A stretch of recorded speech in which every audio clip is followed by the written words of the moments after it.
BA प्रथम वर्ष second semester के विद्यार्थियों, सेकंड सेमेस्टर में नेशनल मूवमेंट में कुछ अध्याय हमको आपको पढ़ाने हैं। तो आज से मैं सेकंड सेमेस्टर के नेशनल मूवमेंट के कुछ अध्यायों को आपके सामने रखने का प्रयास करूंगा। जो कोर्स है उसमें जो पहला अध्याय है वो यह अध्याय है क्रांतिकारी आंदोलन। क्रांतिकारी भारत के स्वतंत्रता संग्राम आंदोलन में क्रांतिकारी आंदोलन का जो काल आता है वह काल 1900 से लेकर के 1935 के बीच में आता है। मतलब 1900 से लेकर के 1935 के बीच में भारत में क्रांतिकारी आंदोलन का, रिवोल्यूशनरी मूवमेंट का काल आता है। ब्रिटिश स्कॉलर्स ने, ब्रिटेन के जो विद्वान हैं जो नेशनल मूवमेंट पर अपनी बात रखते हैं, उन लोगों ने भारत के क्रांतिकारियों को टेररिस्ट की संज्ञा दी। उन लोगों ने भारत की क्रांतिकारियों को क्या कहा? आतंकवादी कहा, टेररिस्ट कहा। अनेक भारत के राष्ट्रीय आंदोलन को पढ़ने पढ़ाने वाले लोगों ने भारत के क्रांतिकारियों को, जो अपनी मातृभूमि पर अपना सर्वस्व बलिदान करने को तैयार रहते थे, उनको भी ब्रिटिश की परिभाषा में आतंकवादी के रूप में स्वीकार किया। लेकिन ये आतंकवादी थे कि नहीं थे? ये कहाँ, किसके लिए आतंक कर रहे थे? क्या भारतीयों की हत्या कर रहे थे? क्या भारत के समाज को या भारत के राष्ट्र को तोड़ रहे थे? कैसे आतंकवादी थे? क्योंकि ब्रिटिश स्कॉलर्स ने भारतीय क्रांतिकारियों को से उन्हें भय था, वो डरते थे।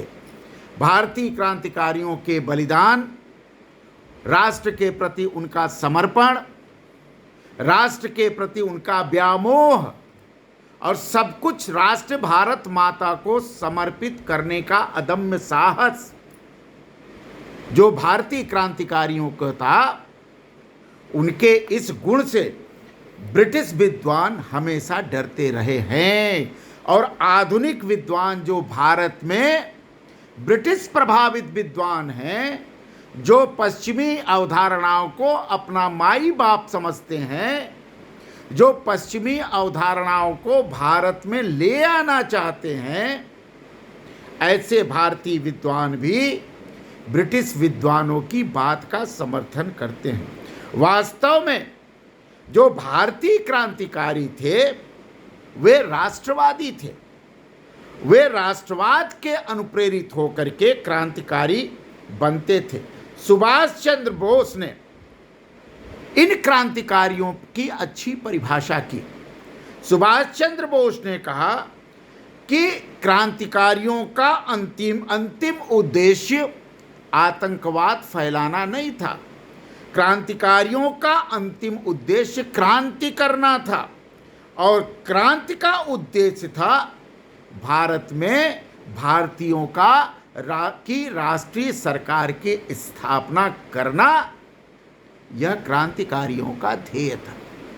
जो क्रांतिकारी हिंसा के माध्यम से, क्रांति के माध्यम से, रिवॉल्यूशन के माध्यम से भारत में भारतीयों की सरकार स्थापित करना चाहते थे और उसके लिए बलिदान दे रहे थे, उनको आतंकवादी की श्रेणी में रखना, उनके क्रियाकलापों को आतंकवाद घोषित करना, ये भारत के महान क्रांतिकारियों का, भारत के महान बलिदानियों का के साथ छल है, उनके साथ अपराध है, पाप है। भारतीय क्रांतिकारी, जिन्हें हम क्रांतिकारी कहते हैं, वे राष्ट्रवाद से अनुप्रेरित होकर के भारतीय राष्ट्रवाद को एक सुदृढ़ क्रांतिकारी राष्ट्रवाद या उग्र राष्ट्रवाद के रूप में आगे ले जाना चाहते थे।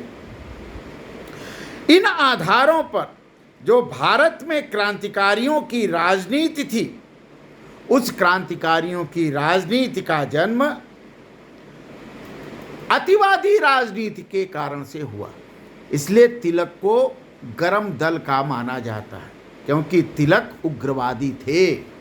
उन्होंने जो नारा दिया कि स्वतंत्रता हमारा जन्मसिद्ध अधिकार है, हम उसे लेकर रहेंगे, यह नारा अपने आप में क्रांतिकारी नारा है।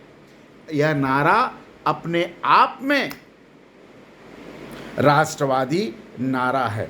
ब्रिटिश क्रांतिकारियों ने एन के एन प्रकारेण जैसे को तैसा के आधार पर भारतीय क्रांतिकारियों ने भारत को स्वतंत्र करने का ध्येय रखा था। जो उदारवादियों ने, माने 1900 से पहले जो उदारवादी थे, उदारवादियों ने, उन्होंने भारत को स्वतंत्र कराने का जो एफर्ट किया था, जो उद्देश्य तय किया था, उनकी असफलता ने भारत में क्रांतिकारी आंदोलन को जन्म दिया, क्योंकि उदारवादी भारत को स्वतंत्र कराने के अपने उद्देश्य में पूर्णतः असफल हो चुके थे। बंगाल का विभाजन हो चुका था और क्रांतिकारियों को ये लगा कि उदारवादी रास्ते से जब हम बंगाल का विभाजन नहीं रोक पा रहे थे अंग्रेजों के द्वारा, तो उस उदारवादी रास्ते का क्या अर्थ है। इसलिए इस आधार पर स्वतंत्रता की प्राप्ति के लिए क्रांतिकारी आंदोलन का जन्म हुआ। क्रांतिकारियों ने, जो क्रांतिकारी आंदोलन था वह विभाजन का विरोधी था, वह बंगाल का विभाजन का विरोधी था, और इसलिए डिस्परेशन में, अवसाद में उन्होंने हथियार उठाए। क्रांतिकारी आंदोलन में क्रांतिकारियों का जो साधन था वह उदारवादियों के साधन से पूर्णतः भिन्न था। क्रांतिकारियों का जो मूल अर्थ था वह अपने मातृभूमि के प्रति प्रेम था, अपने मातृभूमि के प्रति अपने जीवन का समर्पण था, और अपने मातृभूमि के प्रति सर्वस्व न्यौछावर करने की अदम्य क्षमता थी। और वो किसी कीमत पर ये चाहते थे कि ब्रिटिश भारत छोड़ करके जाएं और भारत को पूर्ण स्वतंत्रता मिले, जिन्हें तिलक ने कहा कि स्वतंत्रता हमारा जन्मसिद्ध अधिकार है और हम इसे लेकर रहेंगे।